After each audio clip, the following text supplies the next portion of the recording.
50, 45. There goes Davis. Oh, my God. Davis is going to run it all the way back. Auburn's going to win the football game.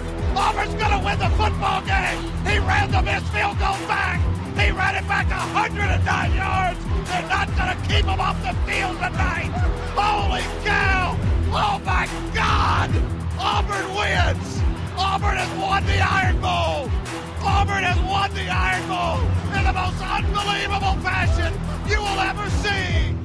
Welcome in, everyone, to a brand new edition of the Dream Wager, episode 519. Today is Thursday. Happy NFL Draft Day. We are here. We are just about 4 or 5 hours away now until we find out the future of our draft pick. I cannot wait. But kid, how you doing today? Had a couple nice days in a row now here on the Northeast. Yeah, beautiful weather up in the Northeast. As a Patriots fan, little anxious, hoping a future Hall of Famer is selected at number 4. Hopefully a future first ballot Hall of Famer is selected at number 4. And little selfishly, I hope Abdul or Travis drops just a little bit so I could be a very happy man. But other than that, Dill, been great weather. NFL draft tonight, and we got more NBA playoffs. Let's get into it. Transparency, though. What were you saying just before we got on here, though? All right. So I was telling Dylan, my good friend here, day of, I come to the realization we're most likely going to go offensive lineman. But I still got hope for Abdul Carter or Travis Hunter, because I don't know if this is just delusion in me as a fan, because all fans are a little delusional. I think we all earned that right to be somewhat 100%. delusional, just a little bit. But at the end of the day, I'm realistic. So I came to the conclusion we're gonna get an offensive lineman. That's okay. Will Campbell, I'll take him. That's cool. But if Travis Hunter or Abdul Carter just slips just a tad, I'll be a very happy man. But I do feel like we're going offensive lineman. Yes, it's okay, but I'd rather have Abdul or Travis Hunter 100%. Yeah, I mean, of course, you'd rather have two of the most, I think, generational talents in the draft than Travis Hunter or Abdul Carter. But, you get an interior offensive lineman out of LSU. I don't think Drake May would worry about that. I think he'd be very happy with that pick. Yeah, we'll get into that in just a little bit. We got a great show for everyone. By the way, what jersey are we rocking right now? Got Peyton Manning's old Colts jersey. So a little vintage, rare item here. Well, maybe not rare, but definitely a vintage item right here. You're more of a vintage guy or a new school guy? I'm more of a vintage guy because I'm a big dude. So they don't really make 3Xs like they used to. So I tend to go to back in the day. All right. Big 90s Yankee era guy. Early 2000s champ guy. Yeah. I'm not so... I'll say this.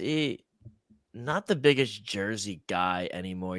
When I was younger, I had a Garnett jersey. I had a Tracy McGrady jersey.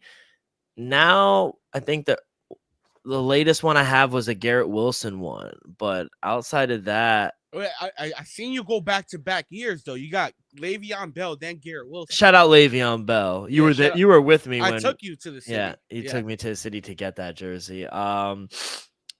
His time in New Jersey did not last. And you got that jersey autographed, not by Le'Veon. Multiple people. Multiple Jet players. Yeah, it was pretty cool. I still have that just because of all the signatures, but I'm a little anxious too, just because I guess we could start here. Just final thoughts on the draft before we get to it. I mean, they're saying, and we were talking with Joe, another team that's kind of unpredictable and will do crazy things. The Jacksonville Jaguars. Alshon Gentry is now predicted to go 5th to the Jacksonville Jaguars, and that means Membe is probably going to get drafted by the Raiders. Probably looking like the Jets go tight end, get the kid out of Penn State and get Tyler Warren, which I have no problem. I think he's a very good player. I just would love a right tackle for the next 10 years in Membe. And I don't think if the Jacksonville Jaguars get him at 5, Membe goes 6, then it's looking like the Jets go Tyler Warren at number 7. I mean, 6'5.5", 256. He had over 8 touchdowns, 104 catches in college, 1,200 yards. The kid's a stud. I like Tyler Warren a lot, but I don't know. I guess I'd want to protect him. After having such a bad offensive line the past few years, I would love a right tackle. I don't blame you on that, though. At the end of the day, a number 7 spot's a little tricky because you could honestly get a steal at number 7, which will be a little harder. But you could also, be labeled as a reach. Say if it's somebody that's, so. Maybe they don't go Ahmad. They go somewhere like Derek Harmon. Is he gonna turn heads out there? Like, he's solid, but is he gonna be considered a reach? Because Jet's gonna do Jet things. Would I be surprised if they go somewhere like Michael Williams or like a Jalen Walker? Because I wouldn't be surprised if the Jets go defensive side either. So for me personally, though, I think for you as a Jets fan, you should be either happy with Jalen Walker or, like you said, an offensive tackle that's going to be there for the next 10 years. Yeah, and we don't even know what the Carolinas going to do right after us at number 8. I know they've been talking all year about getting an edge, and it feels like Jalen Walker just fits perfect on what they want to do. Are you surprised Gentry is getting the stock is going up, and now it's not the Raiders at 6? That was kind of seemed like the last few days it was kind of a lock to be there. Now he's going up a spot to number 5, Jacksonville. In reality, not too shocked because we all had a feeling Gentry was going to be a top 10 pick, So the fact that he's going to possibly go at number 5, we seen the let me just say the running back situation last year with the injuries. I always forget the name is the starting running back. He's nice. Etienne. Yeah, Travis Etienne. I don't know how it didn't come to mind, but Travis Etienne had a down year, and then the backup, who was honestly pretty good, but he was inconsistent. So I wouldn't be shocked if Gentry ends up going number 5 to Jacksonville, because at the end of the day, what's the quarterback's best friend? It's a running game. What has Jacksonville been struggling for, honestly, for the past year and a half? The running game. Travis Etienne ain't what he was after his sophomore year, aka his rookie year, because we all know coming out of college he tore his ACL. So I wouldn't be shocked one bit if they go number 5, Gentry. I honestly would have liked them to take Tyler Warren, just because I feel like you need to replace damn, I'm drawing blanks out here, Dill. Who? I'll help you. The tight end, Evan Ingram. So Evan to me, Ingram. they gotta replace Evan Ingram. Is it gonna be is it in a need for the 5th overall pick? Who would you rather have, Tyler Warren or Gentry for the next 5-10 seasons? Tyler Warren. So it's up to the front office who they want for the next couple of seasons. Are you just willing to pair Gentry with Trevor Lawrence for the next couple of seasons, or you want to pair a weapon, a potential Pro Bowl tight end for the next 5-10 years? Are they out on Travis Etienne? That's my question, because I agree. I would think so, just because they didn't give him a contract extension. They benched him this year. And then Tank Bigsby was the running back for most of the season as well. I mean, I know they split carries, but I mean, I don't think they're sold on Tank Bigsby either. I like him. I think he's a cool running back, but he just wasn't consistent enough. Neither of them were. Yeah. So, like I said, I wouldn't be surprised at number 5 they go running back here. To me, I'd rather see Tyler Warren go there, or maybe even Ahmad Mabou, maybe him even go there. But to me, I think number 5 is, from recent drafts, Jahmyr Gibbs, Brian Robinson Jr. Look what Saquon just did this offseason. I understand why the running back market is being a little valued more, as it should be, and I like it. But I wouldn't be shocked, but a little surprised Jacksonville takes him at number 5. Shedeur Sanders final prediction where he goes, where Jackson Dart goes. He's another quarterback that's been in it. I I'm gonna go out on a limb. I don't think Shador gets past 21. I think if he gets past 9 to the Saints, and I think Saints, like Joe said, maybe you just tank another year because I don't think there's a big difference between Jackson Dart or Shador to Spencer Rattler right now. To be honest, yeah, the ceiling might be higher for Shador Sanders, but if they wind up going, defense, maybe stack up on defense, get Mason Graham out of Michigan if he winds up falling that far. I think if he goes past 9, Shador at 21 to the Steelers makes perfect sense. We saw George Pickens. He unfollowed the Steelers last night. There's rumors that he might be traded here tonight on draft night. I think Shador Sanders goes to the Pittsburgh Steelers. If not, he falls to the second round because the only other team I see kind of taking a chance, maybe 26 to the Rams, but I know Matthew Stafford getting old, but they could still compete. I think they played the Eagles the best out of any team last year in the playoffs, if I'm being honest.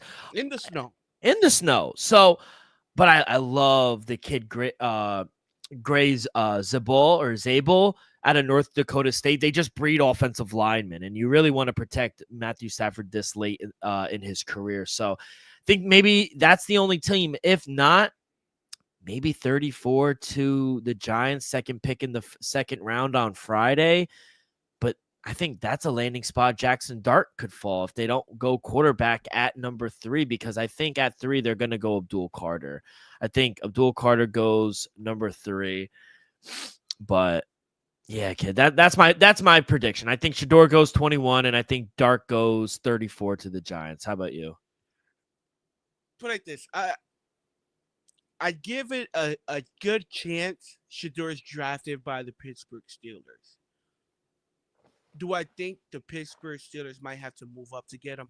That's what I believe. So I'll be honest. I'll be shocked if Shador Sanders is not at least a top 15 pick, because I feel like one of these teams out there that's gonna be like, oh, maybe it might be your Jets. After after the pick. Like it might be after your Jets. Oh, the Jets didn't draft them. Let's shoot up. Or it might be number 9. Saints don't draft them. I told you this last pod. I wouldn't be surprised if a team out there jumps to number 10 to draft Shador Sanders. I wouldn't be like Joe said, the Colts got a shot. I wouldn't be surprised. See, let's go through it, because after 9, after the Saints, there's only one team I think, and obviously last year the Falcons were the surprise team. They go and draft Penix after signing Kirk Cousins. And Kirk Cousins, by the way, is still out there. Yeah, so there are Aaron Rodgers. Yeah, and Aaron Rodgers. Yeah. But from 10, starting with the Bears, they don't need a quarterback. San Francisco at 11, they're going to sign Brock Purdy. There was good signs he came to volunteer workouts. 12, you got Dak. They just paid him. 13. And they got Milton as the backup. Shout out Milton. 13, I don't know. The Dolphins are another team that's, do they stick with Tua? They just paid him. So I'm assuming they stick with Tua. But you mentioned the only team out in between 21 and 9 is the Colts. Do you really trust AR-15? I don't. It makes sense. Joe made a great case. It makes sense to draft him there because, one, you don't need to start in week 1. You still see what you have with AR. If you don't like what you see by week 6, put in Shador. Yeah. So in my opinion, if the Saints don't take him at 9, we're gonna see a team jump up to 10 and draft Shador at number 10. If not, I see him possibly the Colts at 14, and then that's it. Or the Steelers, but I don't think the Steelers will wait to 21. No, but I'm saying if he falls past 14, there's no reason to trade up. He's going to fall. Falcons have 2. No, but that's the thing. Would you at least consider the Giants trading back into the first round? No. You want to think the Giants will trade back in, let's just say, to the 20th spot to draft Shador? I give it a good shot, man. You sent out a nice package. You got the 34th overall pick. That's not It's not a crazy far off, and you can send him something next year, or a Yeah. player. I think it's fair, and I think it's a possibility. Yes. Do I think it's likely? Probably not, because I think if he falls, I think that here's my, I guess, bold prediction. Excuse me. I think the Giants are okay with Jackson Dart. Unfortunately for them, I think they're okay. After 21, I think on Friday having the second pick, I think if the dominoes fall, I think they're okay with getting Jackson Dart early Friday. That's my thing. I don't think they're sold on Shador Sanders. I think with all the baggage that comes with him, not him per se, but with Coach Prime, he might pull an Eli. Who's to say he might not say, you know what? Fuck it. I'm not going to sit here and play for an organization like that. I think it's a possibility. And I think it's a great organization. I was talking to one of my buddies, and I said, if Shador gets drafted early on, he's going to fail because of all the dysfunction with all the bad organizations up top. But if he falls to a great organization and stability like the Pittsburgh Steelers, he is going to flourish with Mike Tomlin, great owner, and Rooney. I don't see him flourishing in New York. Regardless of what I know, Joe said, hey, there's a possibility, and the market reflects it at 7-1 with the Jets. But we all know a quarterback's going to New York to die. They're not going. They're not doing well. Same thing with the Giants. They're both bad organizations. Cleveland, we saw the whole Deshaun Watson thing. Tennessee, prayers up for Cam Ward. I wish him all the best. Patriots, maybe, but they just drafted their guy in Drake May. You just paid Trevor Lawrence. They're just teams up top where I just don't see them drafting Shador. And I think it's in his best interest, honestly, to fall a little bit, to go to Pittsburgh. And, he even said it himself. Mike Tomlin reminds him a lot of his dad. His dad coached him his whole life. Now getting Mike Tomlin, who kind of resembles him, and then that means, Aaron Rodgers is the perfect fit for Pittsburgh. You know why? Because just to the point you made, you bring in Aaron Rodgers for a year, 2 years, like kind of a bridge guy. And if he gets hurt, hopefully he doesn't, or he stinks, then you could bring in Shador. I don't know. I just think there are plenty of possibilities here, but we'll see where the dominoes fall tonight. But yeah, I thought it was interesting. Alshon Gentry 5 to the Jaguars, and I think that's the biggest question mark. It's all the saying, the draft starts here tonight. Where does the draft start? I'm gonna say with the 4. No, because I feel like the first 4 picks, I'm not gonna say are set in stone, but the majority of the world kind of knows where every team is going. I'm going to say at number 5, because every pick at 5 on, maybe not now because I haven't looked at the market, but from 6 on, every pick is plus money. Plus 120, plus 130, plus 140 from 6 on. So from 5 up, it's a toss-up. From the first 4, I'm pretty sure Cam Ward right now is like minus 50,000. Travis Hunter is minus 2,000 to go second overall. And then Abdul Carter is minus, I think, 35 or 5,500 for number 3. Yeah. That's what I was saying. The draft starts at 4. Yeah, and then right now, Will Campbell is minus 850 to go to the Patriots. You better get that jersey, baby. You better get that jersey. I still haven't even got a Drake May jersey, so I got to get the Drake May jersey. Well, do you not believe in your quarterback? One more year. Oh, okay. I'm not in the. Let's just say I'm not in the realm of buying things just for no reason. Though. Yeah, you want to buy now. If he had a Jaden Daniels type year, that jersey was bought. Yeah, if that jersey was brought. Yeah. But this, if he goes 7 wins this year, he's the quarterback of the future. Oh, so the jury's still out. Yeah, the jury's still out. Nothing is set in stone, Dylan Rockford. Come on. Wow. Man. Nothing is set in stone. You got to show me what you're capable of. Hey, and then next year, big quarterback draft, maybe Arch? It's going to be a loaded draft. And all I'm saying is, if he doesn't get to 7 wins, we'll be in the same kind of realm next year. 4 through 7. I think what Joe was saying, and I kind of agree. I think 7 is a very sharp number. I think that's perfect for the Patriots. Yeah, First year with Mike I can Vrabel. see 7. I can see 9, realistically. But I think 9 is like the ceiling. Yeah, and 7's the floor. I'm gonna say 6 is the floor. Okay, that's fair. You know, we played Buffalo twice. If Tua's healthy, Jets twice. Miami Justin Fields. Twice. I'm gonna say history tells you, Dylan. Come on, what history? Not the Justin Fields history. This is a new type of Jets. Aaron Glenn, Mike Vrabel. Watch out. We got the band back together. Josh we McDaniels. both got brand new Well, I got a brand new quarterback. You're relatively new, 2 years. I got a new coach. You got a new coach. Things are looking good. This is the first time together we're kind of like rebuilding. But I'm always in the rebuild. But my team spent that bag. Yeah. We're trending up. Stephon Diggs? We're trending up. Thoughts on him? Coming off an injury? From what I've seen on film, he looks very good for just 8-9 months coming off the torn. So it is his only first real injury of his career. Yeah, but at the end of the day, it's not like the kid is 26 years old. I think Stephon is 30, 31, and I still think he has a couple of good years left. And there's no doubt in my mind he's the number 1 wide receiver on this team. It's can he elevate Drake May? He's 31. Yeah, exactly. You know, and he is linked with Cardi B. Does that worry you? A little bit. But these are questions that need to be asked. Yeah, a little bit. But Stephon Diggs is a pro's pro, and none of that will affect his play on the field. Vrabel's a no-nonsense kind of guy.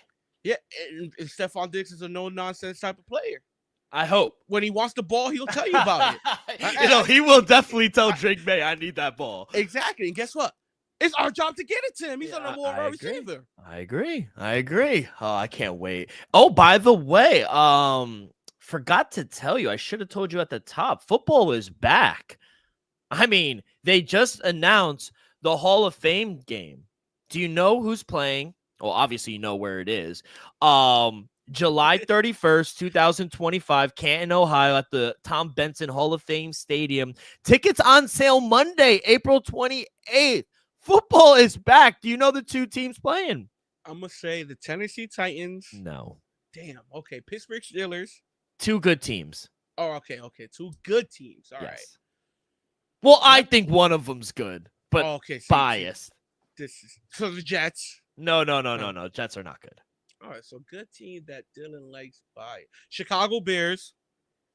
I'm glad you said that, though, because I do think they're good.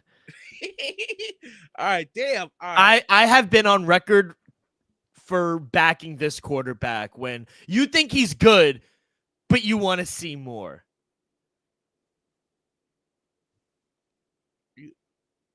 You should know. I'll give you the team that they're versing. They're versing the Detroit Lions. God, you need to see more. He's a top 10 quarterback, in my opinion. I think it should be in everyone's opinion. Oh, my God. This is nuts now. I need to see more. Yeah. So it's not the Packers. No. I need to see more. Damn. Kyler Murray? Cardinals? No. I'm going to say, I like Kyler. That's what I'm trying to think. I like Kyler, too. Yeah. Just too many video games. Who do but I need to see more from? Lamar? What? That's a future Hall of Famer. Yeah, I'm trying to think. Now I'm trying. CJ Texans? No. I'll tell you because you're not getting it. It's Justin Herbert and the Chargers. You are on record. Let's run the tapes back. You are on record for doubting Justin Herbert. Is that not accurate? I think you mistaking my words. What did you say? I said he's a top 10 quarterback. That's not how I remember it. Yeah. I remember you like, he has to prove it to me in the big game. He has a big arm, but he needs to win games. Tell me his playoff record. I'll wait. Oh, not good. But I know the talent is there. The talent is there. I don't care about the talent. Oh, what I have do. you done in the playoffs? Kid is over. He went to the playoffs one time. and he couldn't do anything. Hold up. He looked bad. As a career, his win-loss record, 41-38. Not great. Above 5. Well, first of all, past few years when he got into the league were not good. 61 completion passer rating. I mean, is that Honestly, not good? You know what? He's not a top 10 quarterback. You see. Now you're just trolling. Now now you're just trolling. Now I'm standing on it. Come on. Because I can name you 10 quarterbacks who's won playoff games.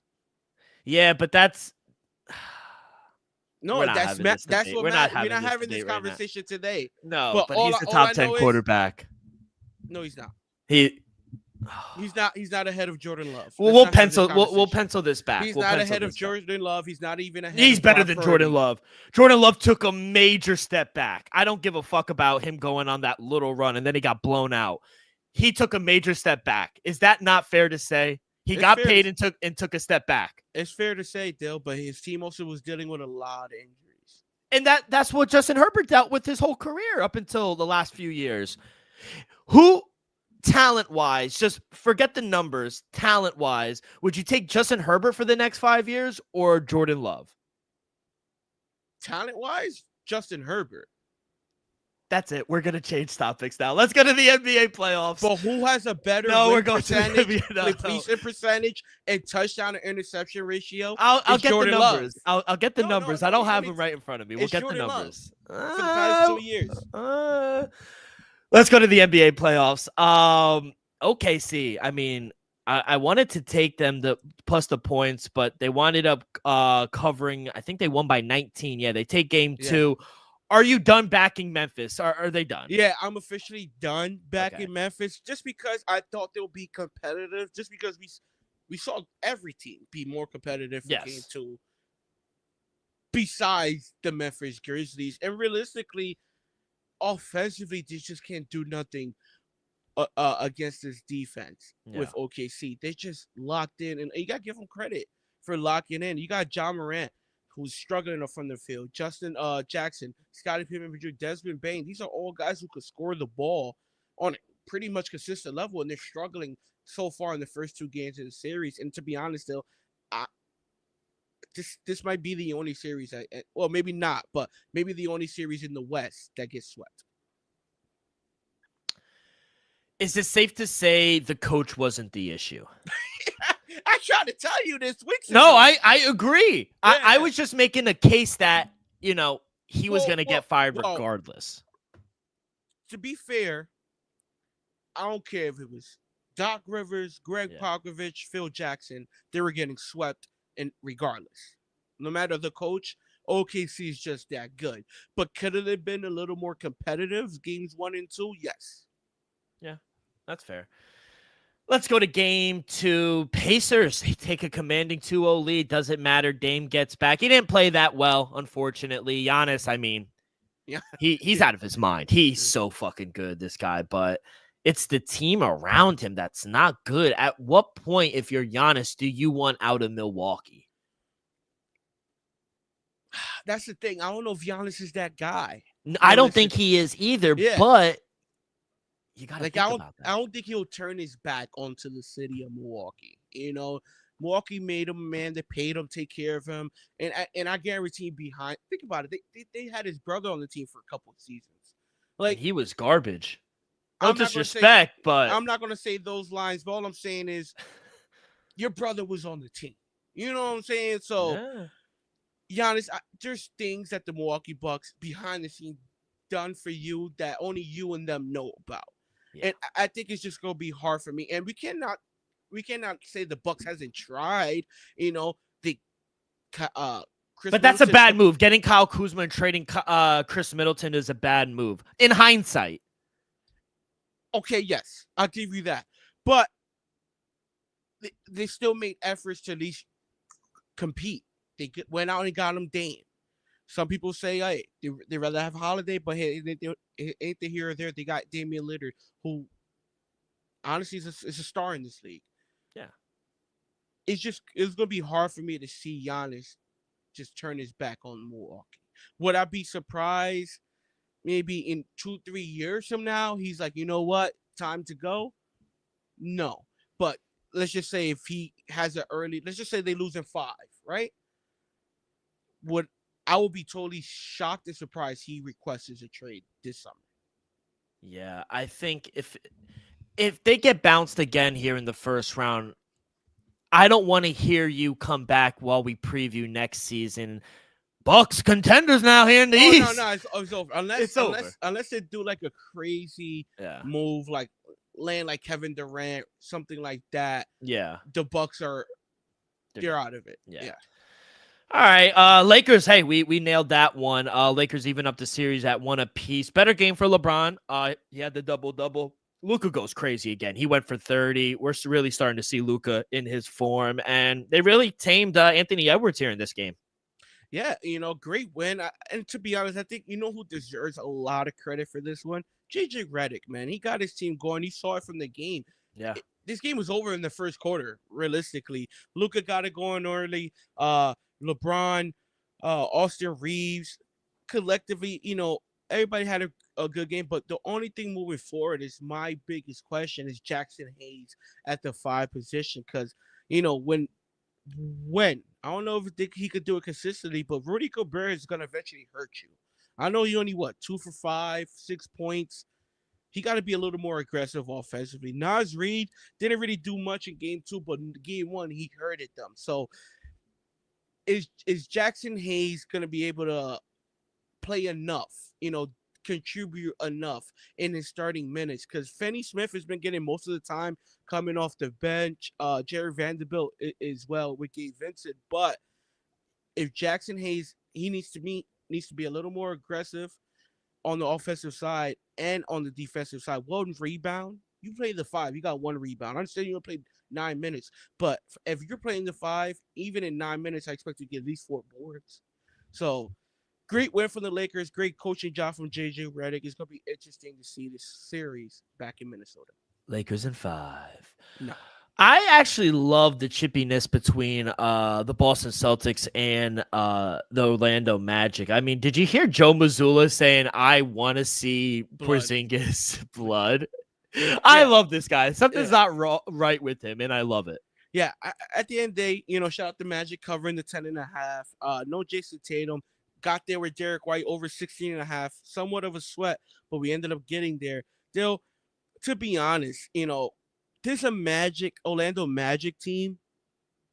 Potential is there. They're just going against, you can make the case, the best team in basketball. It's Paolo Banchero, Franz Wagner against everyone else. Yeah, but, collectively, they're a deep team. They are, but they're not stars. Yeah, they're not consistent enough. Like, look at Carl Anthony. He had a huge game. In the play-in, give you an offer in game 2. Gary Harris, Cole Anthony. I said Carl. Yeah, Cole Anthony. We look what he was able to do in the play-in. He got to be a little more aggressive. You got Black. Jonathan Isaac? He didn't even attempt a shot. I think Jonathan Isaac has to be a little more aggressive. KCP. 1 for 9 from the field. 0 from 6 from the 3-point line. He makes three shots. They're in the game. This game going overtime, Dale. So those guys need to step up and be a little better. KCP, he's a vet. He's been there and done that. He needs to do a little better than shoot 1 from 9 from the field, only 3 points in 35 minutes. And I think at home you will get better play from majority of these guys. I just think Boston Celtics are just too good. Yeah, maybe Orlando gets 1 at home, but Celtics in 5. Hey, the Heat, they made it a little competitive down the stretch, but Cavs, they take care of business at home. They take a 2-0 lead going on the road down to the 305. Thoughts on this series real quick? Yeah, Tyler Hero, he's a dog. That dude, I think Davion Mitchell. Mm-hmm. Yeah, Davion Mitchell is a dog. But everybody else, I like Bam, but Bam, my whole problem with Bam, he's not consistent enough. He's kind of like an Anthony Davis. He'll give you 25 and 12 one night, and they'll give you 11 and 4 the next night. He gave you a double-double, 14 boards, 11 points, but you need a little more. Maybe he gives you 25, you win this game. Overall, Cleveland Cavaliers are just a wagon deal. Yes, I think they took their foot off the gas, in the fourth quarter and let the Heat come back into it. back in day, when Darius Garland, I think so far in his I think game 1 he had 28, game 2 he had 21. Then what I told you last year when Darius Garland was struggling, if he goes out there and averages 20 and 10, the Cavs have a chance to represent the Eastern Conference. That's been the missing piece. Is Darius Garland, because we know Donovan Mitchell is going to show up and he's going to do his thing. Is Darius Garland is going to be there right outside of them and give you that 20 and 10, that 18 and 10, something like that. So give credit to the Heat for making it competitive, but this is another situation where the Heat are well coached and they have some talent, but the Cleveland Cavaliers is just simply too good. Yeah. And then lastly, the Rockets, they tie up the series 1-1 at home going to Golden State. Are the Warriors in trouble? Jimmy left the game early, didn't return. Too much for them to handle without one of their best scorers. I mean, Steph really couldn't do it by himself. Yeah, even before Jimmy Butler went down with the injury, we kind of seen how this game was going because the Rockets came out very aggressive. Shout out Jalen Green. He had himself a monster game. Dylan Brooks as well. Both sides of the ball. Seagon, another good game. Realistically, without Jimmy Butler, I said it. With Jimmy Butler, the Dubs have a chance to represent the West and win it all. With Steph Curry, a healthy Steph Curry, Draymond, and Jimmy Butler, absolutely. Now without him and a very good, well-coached young Houston team, though, I think the Houston Rockets, if Jimmy Butler is hobbled, if he's not playoff Jimmy and if he's just Jimmy Butler, Houston Rockets might run away with this series in 6 games. But if he's able to come back and still be Jimmy Butler, playoff Jimmy, and Steph can still give you around 25 to 30 a night, I think the Golden State Warriors will be just fine. But if you don't get Jimmy Butler back at 100%, I think Houston cruise to winning the series in 6 games. Yeah, it does. It does worry me that, because I think if this injury wasn't as serious, he would have came back to at least attempt to play in game 2. If he, I don't know. And not for nothing, you could tell it's bad because he stood in the game. He went 1 for 1 from the free throw line, stood in for another possession or two, and then walked out. And while he was walking out, he became to grimace more and more, and the limp became more severe. So it looked like he landed right on his tailbone, more on the right side than center. Traditionally, Dill, that's something that lingers. That's something that's going to be sore for the next couple of days. Do you think he's cleared to play for game 3? I don't think, put it like this, I don't think it's anything serious, but it might be like a bone bruise, a stress muscle. That's you fell from what, 6-7 feet in the air straight on your back, Dill. That's gonna linger for a couple of days. If let's just say he's sore, that's gonna affect his play. If it's like a black and blue there, the muscle to strain a little bit, that's gonna affect his play. The game is Saturday. I'm glad that he's able to get an extra day rest, but if he's not 100%, the Warriors are in trouble. I don't think he plays. It's a good thing they're back in Golden State, so that helps. Yeah. But if let's just say Jimmy doesn't play games 3, I still like the Warriors' chances. But let's just say he's not there games 4, 5, and 6. It's gonna be tough for the Golden State to win this series. Yeah, I would agree. Is Ahmed Thompson a dirty player? No. All right. No, I think that's a fair question. He's shown history this season about being a little too aggressive, kind of what like Draymond Green has gotten. All right. Did you watch the play? I ran it back. I didn't watch it live. I watched it live. If you see, I'm not saying Draymond pushed him, but he definitely got a brush from behind, and that led to him getting thrown into Jimmy Butler. Not saying Draymond pushed him, but Draymond definitely, banged with him and leaned him and kind of made his way go towards Jimmy. That's all. I'm gonna say I'm watching it right. Oh, I'm watching it right now. Watch it slowly. Yeah, I'm gonna rewind it. He's going up for the shot. I don't know. That's kind of like a box out. That's what I'm saying. It's not like he just threw himself. He was boxing out, and Draymond went up, and Draymond's a strong dude. I mean, Thompson, he got at least, 30, 40 pounds on him? Draymond's strong, like man. Don't sleep on. Yeah, bro, I'm telling you, Draymond going up for that ball, pushed him, and he just happened to Didn't he punch Kevin Durant in the face? Draymond. Yeah, That was Jordan Poole. Jordan Poole. Oh no, he punched Jordan Poole in the face. Yeah, that's right. Yeah, he called But KD the B word. Bitch. Yeah. Which, hey, who knows? All right, kid. Let's go to the NHL. NHL has been pretty good as well. Winnipeg, like I said, they've been up 2-0. Stars, they take a 2-1 lead against the Avalanche. It goes back to Colorado now for games 4 and 5. The Kings, they take a 2-0 lead against the Oilers. Oilers on the brink. They went to the Cup last year. Not looking good here for Edmonton, but they do go back home to Edmonton for games 3 and 4. Capitals take a 2-0 lead in their series. They take care of home business. Maple Leafs, they're up 2-0 as well. Florida takes game 1. They upset the Panthers here. I mean, they got Matthew Tkachuk back. It did not matter. And Lightning go on the road, and they just dominated that game against the Panthers. So, no, Panthers dominated the game against the Lightning. Oh, it was reverse? No, Florida won. Oh, yeah. What did I say? I said Tampa Bay. Yeah, you said Florida. Tampa. Yeah, Florida steamed at Tampa. Yeah. But other than that, I mean, I still think playoffs have been a problem. I tell you what, I like Tampa minus 125 tonight. I tell you what, Ooh, I think they bounce back at home against the Florida Panthers, and they take care of business. It can't go to the Panthers down 0-2. You just can't. Panthers are too good. Oh, by the way, Wild upset the Golden Knights as well. They tie up the series 1-1 as well. But all right, kid, before we get to our picks, a little sneak peek right there. Quick word from our sponsor. We are brought to you each and every episode by Viva Tequila Seltzer, the most refreshing hard seltzer on the market, hands down.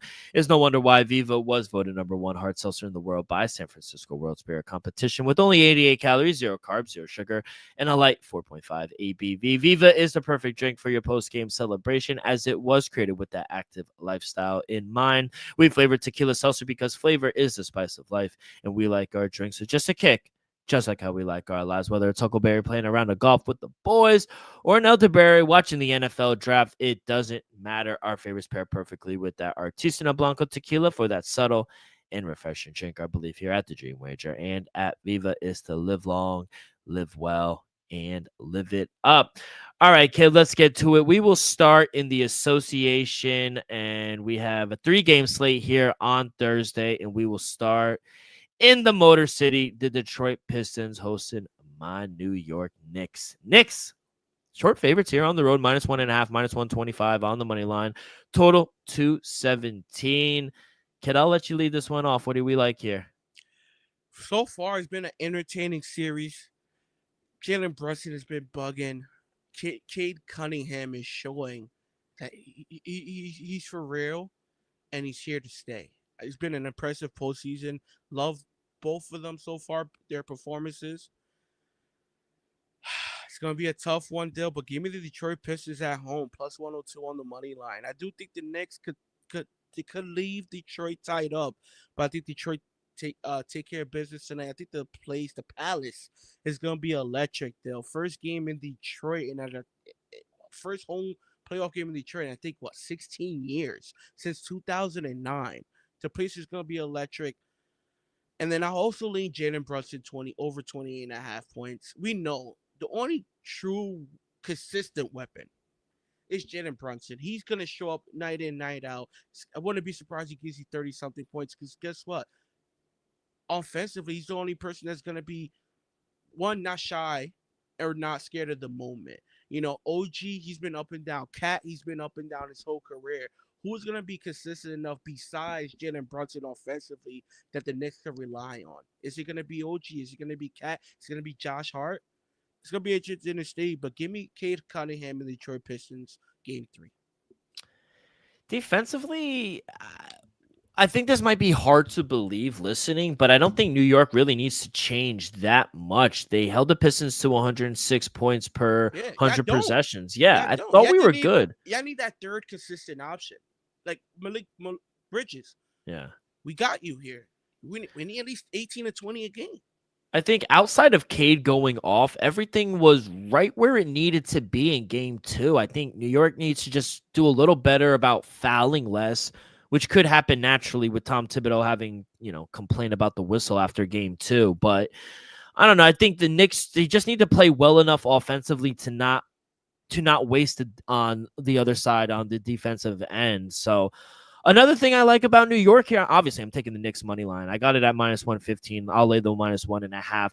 One thing I like about New York is that they're 28-16 straight up when coming off of a loss at home under Tom Thibodeau. So they're good. They bounce back. On top of that, Knicks 38-20 under Tom Thibodeau when favored on the road by 6 or fewer points. It's a pick 'em right now. Meanwhile, the Pistons, they're just 8-10 straight up at home as an underdog. So, I think this is a series that could go back and forth. I think we have the coaching advantage. I think JB Bickerstaff, I think he's done a great job with this Detroit team, but he did lose his job in Cleveland, and he wasn't really effective when it came to adjustments in that as a Cleveland team, and he had more talent on that team. Mm-hmm. Will he learn from his mistakes? We will see. I don't know. I'm going to take Tom Thibodeau and the Knicks. I think they do make the adjustment. So give me the Knicks on the money line or minus 1.5, whatever you like. All right, let's go to the next game. Memphis Grizzlies, home underdogs per usual, plus 9.5, plus 354 on the money line. OKC minus 9.5, a little more respect for the Memphis Grizzlies. Total 229 is the highest total on the board for tonight. Kid, we laying it, right? Since we're not backing them anymore. Give me the minus 9 with OKC. I can't deny it much longer, people. The fact, even at 9.5, I still like it. If you want, if anything, put them in a teaser. Get them down to 4.5, 3.5. Give me OKC here. I also like, I don't love, but I like, might take it official later. John Morant over 24.5 on minus 120. For them, especially at home, if there's a game to show life in this series, it's game 3 at home. I think John Morant needs to come out and just be ultra aggressive. I think John Morant needs to go out there and give him at least a 40 piece. Because you've been getting blown out in this series so far. I think combined, the first 2 games has been over 70 points. Ja, you have to go for 40 tonight just to keep it close. Give me the OKC Thunder minus 9, 9.5. And I also think it's a great spot to put him in the teaser. Yeah, love the Thunder here tonight. Maybe even first quarter, minus the spread here. Yeah, I can't take Memphis anymore. I'm off them. Third game on the slate tonight at the Intuit Dome. I gotta go see that that arena. They said it's beautiful. Clippers minus 5.5 here at home, minus 228 on the money line, plus 191 for the Nuggets, plus 5.5 total, 213. You think Denver could steal one here on the road, kid? Still. We saw game 1 go into overtime. Game 2 was just a what? I think 3-point game. Give me the plus 5.5 with the Denver Nuggets. Don't get me wrong. Do I think the Nuggets are live on the money line? Personally, I think I like Clippers a little more at home, but I think the Denver Nuggets cover. Give me the plus 5.5 on the road with the Nuggets. I think they keep it close like this series been so far. And give me Jokic over 26.5 points. I think it gives you a 30-piece. We saw a triple-double in game 2. It wasn't enough for the win. I think we see a similar performance from the Joker. Give me Denver plus 5.5. I do think it's a Clippers series to lose. Yeah, I would agree. I'm going to take the points here with the Nuggets plus 5.5. Oh, I real think it's quick, a little too. too much. Yeah, real quick, too. Yeah. Also, like I said, if you want to play it safe, I did put this in earlier. Give me OKC to minus 4.5 and Denver to plus 10.5 at plus 100 two-way teaser. Love it, kid. All right. We do have some lines here for Friday as well. Boston Celtics are laying 5.5. Seems like a small number on the road. It do seem small, but I'm pretty sure Jason Tatum is going to be ruled out again. Wouldn't be shocked if he's ruled out for the rest of the series sometime soon. Better, just be precautionary. No need to force Jason Tatum to play. I know, not sure if it's broken or not, but it's definitely either stress or a small fracture in his wrist. I say sit him out for the rest of the series. I'm pretty sure you advance without him. But give me Orlando Magic plus 3.5 first half. I think they showed some fight, and we saw it. Even game 1 at Boston, Orlando looked good in the first half. I think they'll make things interesting. Wouldn't be surprised if they have a first half lead. Give me the Magic plus 3.5 at home first half. Sorry to say this, shout out Curtis. I'll probably lay the 5.5 with the Boston Celtics. They're just too deep. They're just too good, and they're just well coached. Wouldn't be surprised, like I said, if the Magic have a lead at half. Yeah. But the Boston Celtics, the reigning champs, are going to show why they're the remaining champs in the second half. All right, we got Pacers on the road with the Bucks. Bucks reverse now at home -5.5. Pacers +5.5, +177 on the money line. Total, I think it's the highest on the weekend, 231. What do we like?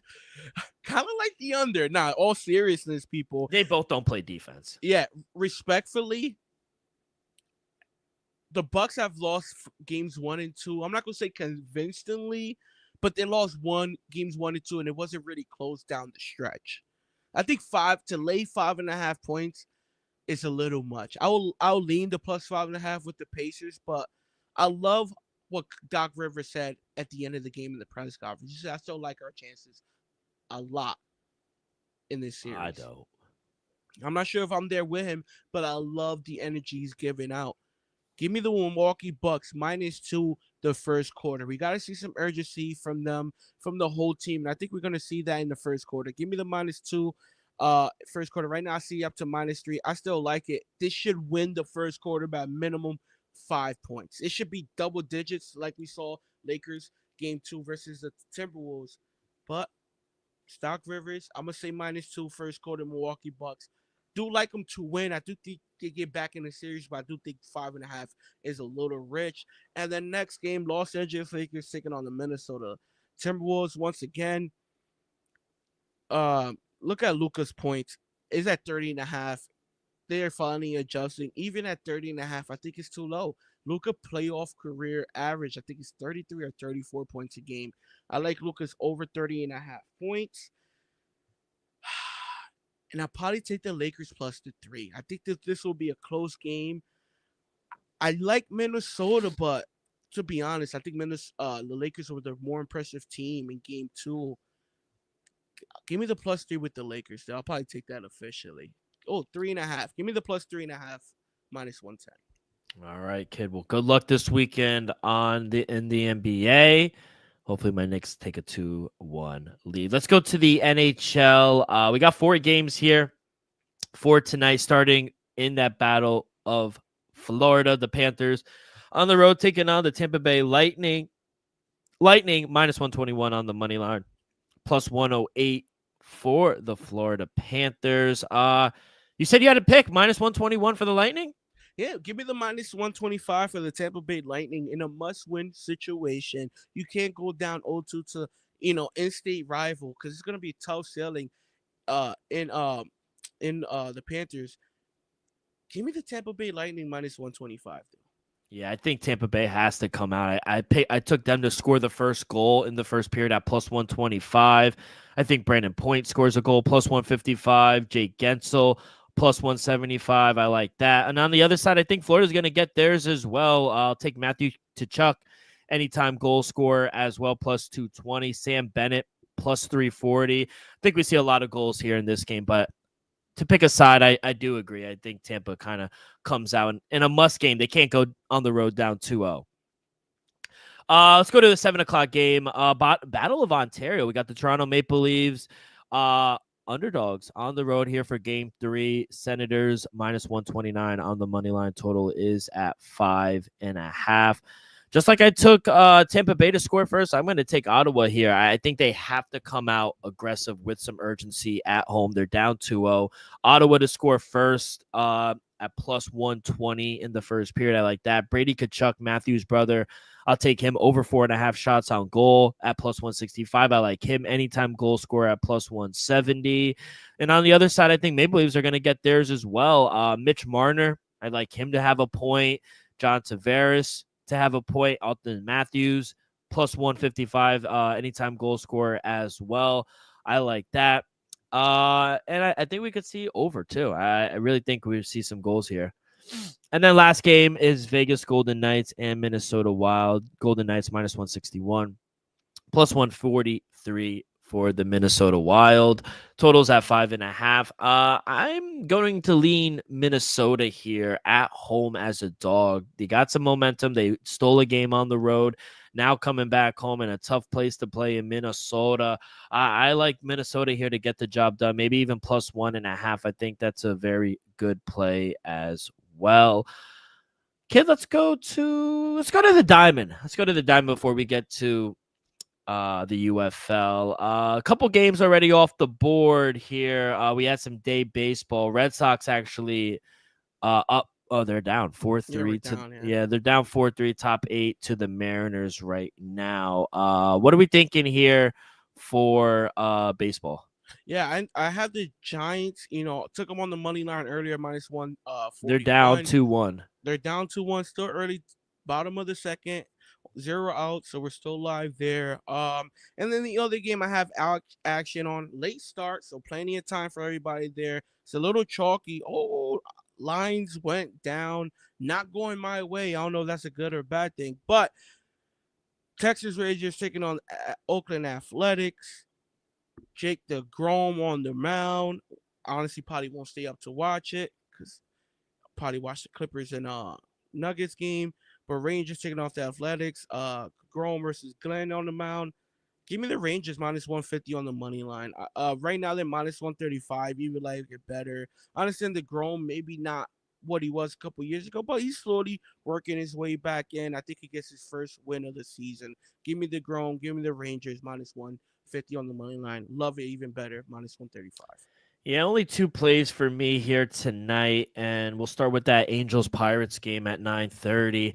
I'm going to take the Angels here in the first 5 minus a half. I think I got it at plus money. Tyler Anderson has been so good for the Angels. He's been a great at home. He hasn't allowed a run in the last 11 and 2/3 innings in his two spots. And I think this is a good spot for a Pirates team who just won last night. I think it's a great time to fade them coming off a win here. They're just 4-8 on the road. They struggle to hit on the road as well. So, and Malinsky, the guy going for the Buccos, he's a fade for me. He has yet to go past the 4th inning on the road. He's given up four runs in both starts on the road as well. So Angels first 5 minus a half. And the last game for me is I'm going to go Nationals. That's actually a little earlier, 6:45. I'm going to take the Nationals in the first 5. Mackenzie Gore, he has yet to win me money, but he has been so good this year for the Nationals. Orioles, they've been bad. I can't back K. Pavich here either. He just gave up 7 runs in 3 innings in his last start versus the Reds. And he's backed up by a bottom 10 bullpen. And the Nationals, they have the worst bullpen in the league, which is why I'm going to eliminate that. Just take him in the first 5. Mackenzie Gore, great at home, 1-0, 150 ERA. And the 2 starts were against really good teams, the Phillies and the Dodgers. 2 good lineups. I think this is a great start for him. I'm going to take the Nationals in the first 5. All right, kid, let's hit the gridiron, and we'll end it in the UFL. We got 1 game here on Friday, 1 on Saturday, and then 2 on Sunday. We will start in Birmingham. Stallions late. Oh, I see 12s now. Birmingham laying 11.5, 12, whatever you could get. Total 37.5. Memphis. I tried to be cute with them last week. I can't do it anymore. They're 0-4, 1-3 ATS. They've only covered 1 game. They're giving up around 22, 23 points a game. They're only scoring around 12 points a game. I can't take it, kid. It's nothing official, but I would lay the points here with Birmingham at home. Yeah, not going anything official here. Shockingly, though, I will probably take the plus 12. 11.5. Don't get me wrong. I think Birmingham do win. Maybe by a touchdown, maybe by double digits, maybe 10. But 11.5 to 12. I'll tell you what, if it gets to 12.5, 13 come tomorrow night, I might have to take the plus points. Don't get me wrong. Don't think Memphis is live here at all. But the Stallions' offense hasn't been consistent enough to show me they could win this game by 12 or more points. Yeah, I hear you. All right, let's go to the next game. Saturday, 7 o'clock Eastern. St. Louis hosting the Michigan Panthers. Panthers laying 2.5 on the road. Over under is at 37.5. Are you surprised Michigan's the road favorite? Not, not really, not really. Just because Michigan has been very good so far this season. St. Louis, lost 2 straight games. So By the Michigan, way, great call on us with Arlington last week. yeah, yeah. Um, I think Michigan deserves to be the favorite. Just coming off these past 2 weeks. Give me St. Louis though, plus Wow. 105 on the money line at home. I expect to take care of business. Again, Michigan is a good team, but St. Louis, after losing 2 straight, I expect them to bounce back. Give me the plus 105 with Wow. the Battlehawks. All that you hype up Michigan and then say, actually, I'm gonna take Yeah, got it St. done. Louis. It's good for TV. Yeah, no, great for Even though we're not. TV. I agree. I think Michigan should be the favorite here. I wouldn't lay the 2.5 though. I think the game is a pick 'em. I think these two teams are very identical. Both 2-2 against the spread. Yes, Battlehawks 2-2 straight up, but Michigan is 3-1. I'll say this: Michigan has the better defense. But I think St. Louis offensively can hang around. Yeah. That is my If problem. St. Louis is able to establish the running game and play action, they'll win this game. But Yeah. if they struggle offensively, Michigan is going to cover. That's why I kind of lean under. I would take the under 37.5. I don't mind the plus 2.5 and kind of a pick 'em. Yeah, what are you gonna say? If St. Louis offense is in rhythm, they're live to score 20 plus. I think we see a 17-19 game. Something Ew. like that. Yeah, it's Ew. ugly. Yeah, it's Ew. ugly. It is an ugly game. That's why I took the under. So anything could happen. But I did favor the Panthers by like 1. So 2.5, I guess you would take it in that scenario, but should be a very interesting game. Let's go to the best game on the board, in my opinion, for the weekend. We will go out to Arlington. The Renegades hosting the DC Defenders right now. Arlington -4 at home, coming off a big win against St. Louis. DC +4 on the road. Highest total on the board, 39.5. Total seems a little high, doesn't it? Or no? A little for the UFL, yes.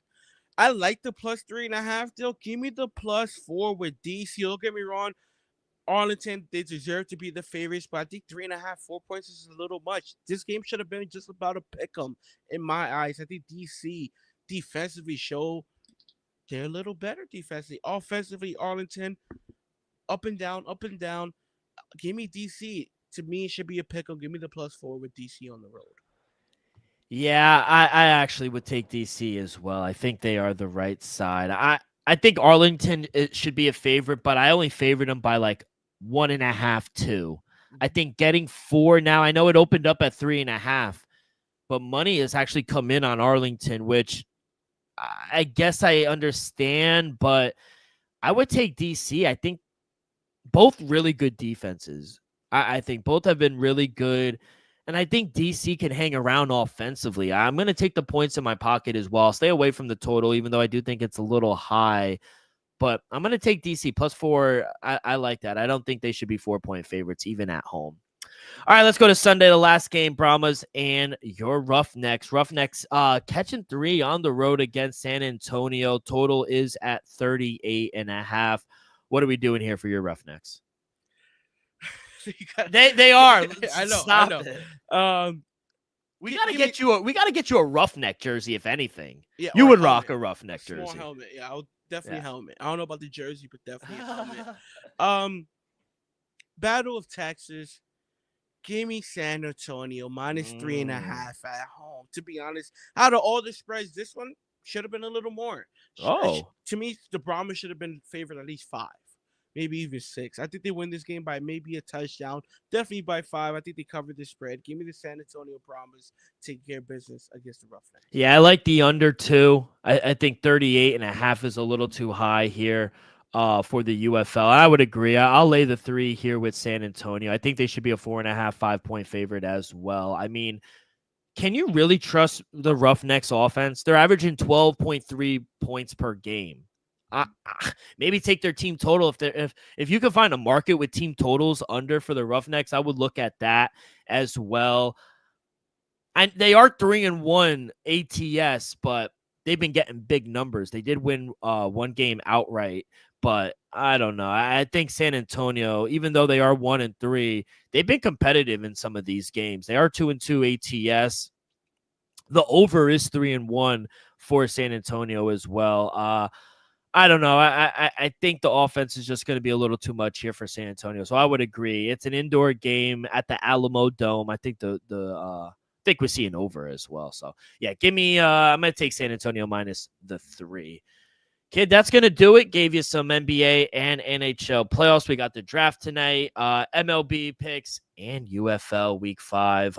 By the way, next week we'll probably have Mal on again. Tradition like none other. The Kentucky Derby. It's the first weekend in May. So we'll probably get him on again for the Kentucky Derby. Any big plans for you this weekend, kid? Should be nice. Yeah, it should be nice. Probably take the dogs to the park, something like that. Just not Saturday. It's supposed to rain. Oh, look at that. So dub for Saturday, probably Sunday. But tomorrow, playoff basketball, tonight, NFL draft. This weekend, definitely gotta go somewhere with the girl. Of course. Tomorrow and tonight is for your boy. Any birthdays? I don't think you're too little, too late. Then. I don't got nothing. Yeah. I don't got nothing. I think I'm free this weekend. That's good. All right, kid. Well, enjoy the game. Enjoy the draft. Before we end it off, the Giants, as a Patriots fan, you fucked me twice in my life. Oh my God. Will they do it again? For once, you did the Patriots in twice. Shout out Eli. No hate here. No hate here. Hall of Famer. But you ruined my life twice. You should bless us. You should bless the Patriots and the fans. And you should draft Shedeur Sanders at number 3. And let us get a dual Carter and take off to the future. Because with a dual Carter deal, I'm smashing over 7.5. Because we might have one of the best defensive lines in all of football. I can't co-sign that. I hope you do draft him. So as a Jet fan, everyone, good luck. Enjoy the draft, and we will see you guys next week.